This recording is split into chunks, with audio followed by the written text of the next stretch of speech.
Hi viewers, అందరికీ నమస్కారం. ఈ నెల 8వ తేదీన సోమవతి అమావాస్య రోజున మహా సూర్యగ్రహణం ఏర్పడుతుంది. ఈ అమావాస్య సరికొత్త అమావాస్య అనే పేరు. ఈ అమావాస్య సోమవారంతో కలిసి వస్తుంది గనుక దీనిని సోమవతి అమావాస్య లేదా సోమ అమావాస్య అని కూడా పిలుస్తూ ఉంటారు. ఈ రోజున ఇంకో ప్రత్యేకత కూడా ఉంది. అది ఏమిటి అంటే ఈరోజు సూర్యగ్రహణం కూడా ఏర్పడుతుంది. ఇది రాహుగ్రస్త సూర్యగ్రహణం ఏప్రిల్ 8వ తేదీన రాత్రి 9:21 ఈ గ్రహణం ప్రారంభమై ఏప్రిల్ 9వ తేదీన ఉదయం 2:15 వరకు ఈ గ్రహణం ముగుస్తుంది. ఈ గ్రహణం రాత్రి పూట ఏర్పడుతుంది. రాత్రి సమయంలో మనకు సూర్యుడు కనిపించడు గనుక ఈ గ్రహణం మనకు కనిపించదు. ఈ గ్రహణం గురించి ఎవరు భయపడవలసిన అవసరం లేదు. నియమాలు కూడా పాటించవలసిన అవసరం లేదు. గర్భిణీలు ఈ గ్రహణ సమయంలో బయటకు రాకుండా ఉంటే సరిపోతుంది. ఇక ఏ నియమాలు పాటించాల్సిన అవసరం లేదు. ఆహార పదార్థాలపై దర్బలు వేసుకోవాల్సిన పని లేదు. ఎటువంటి ఆహార నియమాలు పాటించడం అవసరం లేదు. గ్రహణ సమయంలో ఆహారం తిన్నా ఎటువంటి దోషం రాదు. ఈ గ్రహణానికి సంబంధించి పట్టు విడుపు స్నానాలు చేయవలసిన అవసరం కూడా లేదు. ఈ గ్రహణం రోజున భారతదేశంలో ఎక్కడ టెంపుల్స్ క్లోజ్ చెయ్యరు. ఎందుకంటే ఈ గ్రహణం మనకు కనిపించదు. ఆలయాలు తెరిచే ఉంటాయి. ఇలా గ్రహణం సోమవతి అమావాస్య కొత్త అమావాస్య కలిసి రావటం చాలా అరుదు. ఇది 380 సంవత్సరాల తరువాత ఇలా జరిగిందని, మళ్ళీ ఇప్పుడు జరుగుతుందని పెద్దలు చెబుతున్నారు. అయితే గ్రహణంతో కలిసి వస్తున్న అమావాస్య రోజున పొరపాటున కూడా ఈ పనులు చేయకూడదు. చేస్తే గండాలు వస్తాయి. ముఖ్యంగా ఆడవారు ఈ రోజున ఈ పనులు చేస్తే ఇంటిలో కష్టాలు ఎదురవుతాయి, దరిద్రం పట్టుకుంటుంది అని పెద్దలు చెబుతున్నారు. అమావాస్య రోజున పొరపాటున కూడా ఈ పనులు చేయకూడదు. చేస్తే గండాలు వస్తాయి, కోరి తెచ్చుకున్నట్లే అవుతుంది. ముఖ్యంగా ఆడవారు ఈ రోజున ఈ పనులు చేస్తే ఇంటి లోపల కష్టాలు ఎదురవుతాయి, దరిద్రం పట్టుకుంటుంది అని పెద్దలు చెప్తున్నారు అనే విషయాన్ని ఇప్పుడు మనం ఈ వీడియోలో వివరంగా తెలుసుకుందాం. ఈ సూర్యగ్రహణం రోజున ఆడవారు ఎటువంటి పనులు చేయకూడదు అనే విషయాన్ని ఇప్పుడు మనం ఈ వీడియోలో తెలుసుకుందాం. ఫ్రెండ్స్, అంతకన్నా ముందు మా వీడియోకి ఇప్పటి వరకు లైక్ చేయకపోతే వెంటనే లైక్ చేయండి, షేర్ చేయండి, అలాగే మా ఛానల్ని సబ్స్క్రైబ్ చేసుకొని మాకు సపోర్ట్ చేయండి.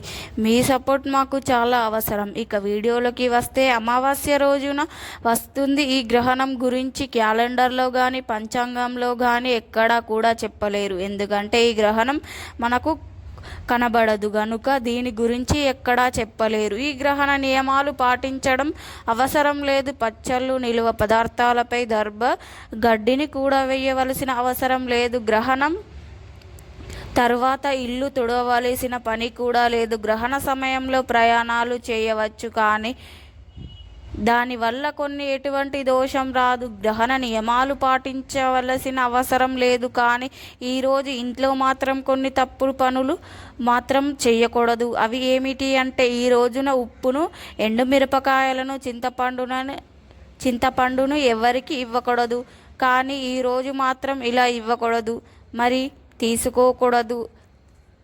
ఇరుగు పొరుగు వారు తీసుకున్నా ఇవ్వకూడదు. లేనిపోని కష్టాలు వస్తాయి. అలాగే ఈ గ్రహణం రోజున భార్యాభర్తలు కలవకూడదు, అది నిషేధం. ఇలా గ్రహణ సమయంలో భార్యాభర్తలు కలిస్తే వారికి పురుగు పుడుతుందని శాస్త్రాలు చెబుతున్నాయి గనుక గ్రహణం మనకు లేకపోయినా ఆ రోజున భార్యాభర్తలు కలవకూడదు. అలాగే ఈ గ్రహణం రోజున ఆడవారు ఇంట్లో కన్నీరు పెట్టకూడదు, ఏడవకూడదు. అలా చేస్తే ఇంటి మొత్తానికి దరిద్రం పడుతుంది, గండాలు ఎదురవుతాయి. కనుక ఈ రోజున ఇంట్లో ఆడవారు అంటే అక్క, చెల్లె, భార్య, తల్లి ఎవరు కూడా కన్నీరు పెట్టకూడదు. ఆడవారు కన్నీరు పెట్టకుండా మగవారే చూసుకోవాలి. అలాగే ఈరోజు సూర్యగ్రహణం ఏ సమయంలో ఏర్పడుతుంది, ఆ సమయంలో బయటకు రాకుండా ఉంటే మంచిది. ఈ గ్రహణం మనకు అర్ధరాత్రి సమయంలో ఏర్పడుతుంది.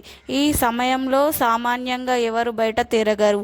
అలా తిరగకుండా ఉంటే మంచిది. అలాగే ఈ రోజున అంటే గ్రహణం రోజున పొరపాటున కూడా సూర్యోదయం తర్వాత నిద్ర లేవకూడదు. అంటే సూర్యోదయం ఉదయానికి పూర్వమే నిద్రలేవాలి. ఇలా ఈ రోజున చేయకపోతే అది దరిద్రానికి సంకేతం. ఇక ఈ రోజున షేవింగ్, గడ్డం తీసుకోవడం, గోర్లను కత్తిరించుకోవడం వంటి పనులు అస్సలు చేయకూడదు. ఇలా పనులు అస్సలు చేయకూడదు. ఇలాంటి పనులు ఎంతో శక్తివంతమైన గ్రహణం రోజు చేస్తే దరిద్రానికి సంకేతం అవుతుంది. ఇలాంటి పనుల వల్ల భవిష్యత్తులో ఆర్థిక సమస్యలు ఎదురవుతాయి కనుక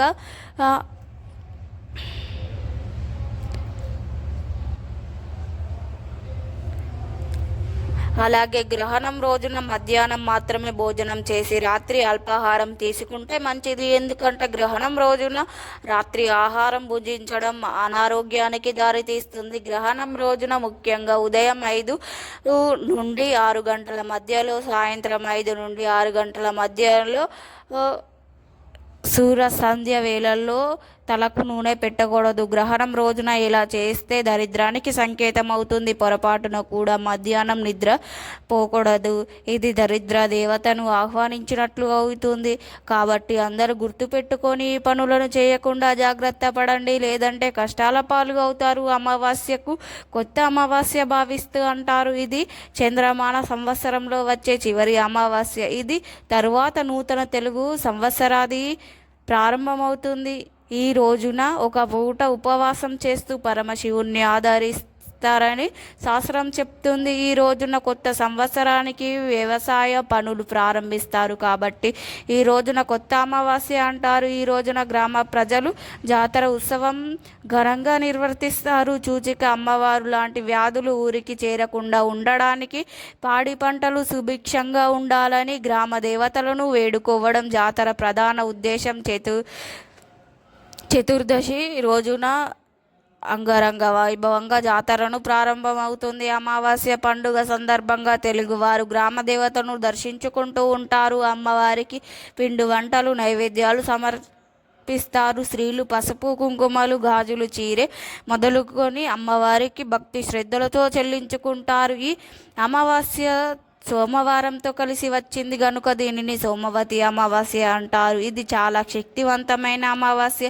అమావాస్య రోజున గంగా నదిలో స్నానం చేస్తే చాలా పుణ్యం లభిస్తుంది. లేదు అంటే దగ్గరలో ఉన్న సముద్రాలు లేదా దేవాలయాల్లో ఉండే కోనేరులో కూడా స్నానం చేయవచ్చు. ముఖ్యంగా కాశీ ప్రాంగణంలో, హరిద్వార్ వంటి పుణ్యక్షేత్రాల్లో స్నానం చేయాలని పురాణాల్లో ఉంది. ఎక్కువగా వచ్చే స్నానం ఆచరించి పుణ్య కార్యక్రమాల్లో పాల్గొంటారు. భక్తుల విశ్వాసం ప్రకారం శివుడు ప్రధానంగా స్నానం చేసే వారికి అదృష్టం మరియు సంపద మరియు మోక్షాన్ని ఇస్తాడని ప్రీతి. గంగా నదిలో స్నానం చేయలేని వారు, సముద్రాలు లేని వారు దేవాలయాలు ఉండే కొలనులో లేదా దగ్గరలో ఉండే నదుల్లో, కాలువల్లో కూడా స్నానం చేయవచ్చు. అదే కూడా చేయలేని వారు గంగా జలాన్ని ఇంట్లో స్నానపు నీటిలో కలుపుకొని స్నానం చేయాలి. ఇలా చేస్తే జన్మ జన్మల పాపాలు పోయి కోటి జన్మల పుణ్యం వస్తుంది. ఈ అమావాస్య రోజున పంచదార ప్యాకెట్ను కొని ఇంటికి తెచ్చుకుంటే చాలా మంచిది. కష్టాలు కూడా పోతాయి. మీ జీవితం మధురంగా మారుతుంది. సమస్యలన్నీ కూడా తీరిపోతాయి. అదృష్టం మిమ్మల్ని వరిస్తుంది. అపరధన యోగం కలుగుతుంది. ఈ అమావాస్య రోజున కొని ఇంటికి తెచ్చుకుంటే తరతరాలకు తరగని ఐశ్వర్యం వస్తుంది. పంచదార అనే కాదు తీయగా ఉండే ఏ పదార్థమైనా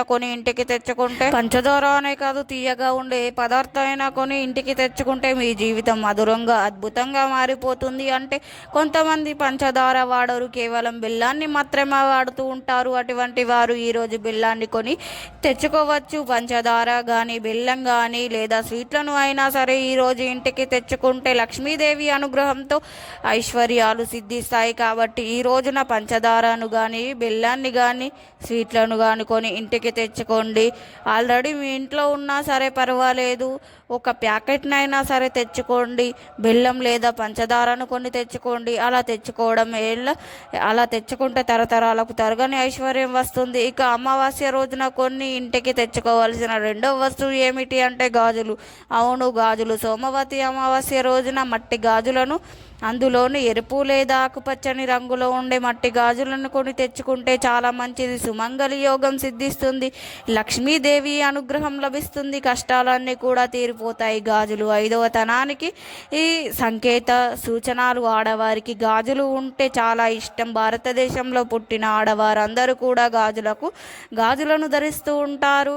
గాజులను మన పెద్దల కాలం నుండి ఎంతో ప్రాధాన్యత ఉంది. గ్రహంతో కలిసి వస్తున్న అమావాస్య రోజున గాజులు కూడా ఇంటికి తెచ్చుకొని పార్వతీ పరమేశ్వరుల ఫోటోల ముందు పెట్టి ఇక రోజంతా అలా ఉంచి మరలా తెల్లవారిన ఆ గాజులను తీసి ధరిస్తే స్త్రీలకు చాలా మంచి జరుగుతుంది. భర్తకు కష్టాలు రాకుండా ఉంటాయి, గండాలు పోతాయి. ఆల్రెడీ మీ ఇంటి దగ్గర ఉన్న గాజులు ఉన్నా పర్వాలేదు. ఈ రోజున కనీసం ఒక 1/2 డజన్ గాజులు అయినా సరే తెచ్చుకోండి. పంచదార లేదా బెల్లం లేదా స్వీట్లను మరియు గాజులను ఈ 2 వస్తువుల్లో లేదా ఏదో ఒక వస్తువులను కానీ లేదా 2 వస్తువులను కానీ ఇంటికి తెచ్చుకోండి. గ్రహణంతో కలిసి వస్తున్న ఈ అమావాస్య రోజున మీ ఇంటికి తెచ్చుకుంటే కూర్చొని తిన్న తరగని ఐశ్వర్యం వస్తుంది, కష్టాలన్నీ కూడా పోతాయి. లక్ష్మీదేవి అనుగ్రహంతో సకల ఐశ్వర్యాలు సిద్ధిస్తాయి.